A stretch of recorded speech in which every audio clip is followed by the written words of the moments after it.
Salutations et bienvenue dans votre nouveau rendez-vous d'actualité spatiale.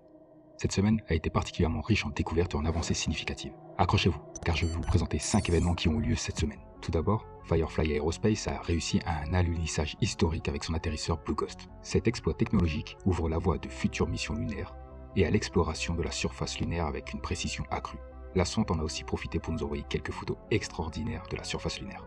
Ensuite, la mission IM-2 d'Intuitive Machines a entrepris un voyage ambitieux vers le pôle sud lunaire, une région d'intérêt scientifique considérable en raison de la possible présence de glace d'eau. Toutefois, l'état de la sonde est actuellement incertain, ce qui soulève des questions quant à la réussite de la mission. Si la sonde parvient à surmonter les difficultés rencontrées, elle utilisera des instruments de pointe pour analyser la composition du sol et rechercher des traces de cette éventuelle ressource cruciale. Les données recueillies pourraient s'avérer déterminantes pour les futures missions habitées et l'établissement de bases lunaires.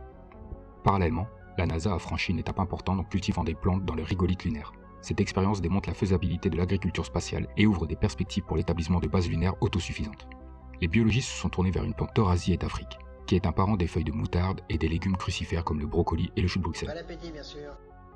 Une équipe internationale d'astronomes a également découvert une exoplanète, Gliese 12b, potentiellement habitable. Désignée comme une super-Terre en orbite autour d'une naine rouge, le type d'étoile le plus commun dans la Voie lactée, représentant environ 75% de la population stellaire. Cela signifie que le système planétaire autour de ces étoiles sont potentiellement très nombreux. De plus, ces étoiles ont une durée de vie extrêmement longue. Cette longévité offre une période de temps étendue pour que la vie puisse émerger et évoluer sur les planètes en orbite. Cette découverte est une cible d'intérêt pour les futures études atmosphériques et la recherche de biosignatures. Enfin, une bonne nouvelle pour le réseau internet mais moins bonne pour les astronomes, et notamment pour les astrophotographes, SpaceX a lancé un nouveau lot de satellites Starlink, portant sa constellation à plus de 4000 unités. Cette expansion vise à fournir un accès internet haut débit à l'échelle mondiale et à soutenir les communications pour les futures missions spatiales. Et en bonus cette semaine, un moment très attendu, le décollage d'Ariane 6. Après des années de développement, ce nouveau lanceur européen a enfin pris son envol. Ce lancement marque une étape cruciale pour l'Europe spatiale, lui permettant de retrouver son indépendance en matière d'accès à l'espace.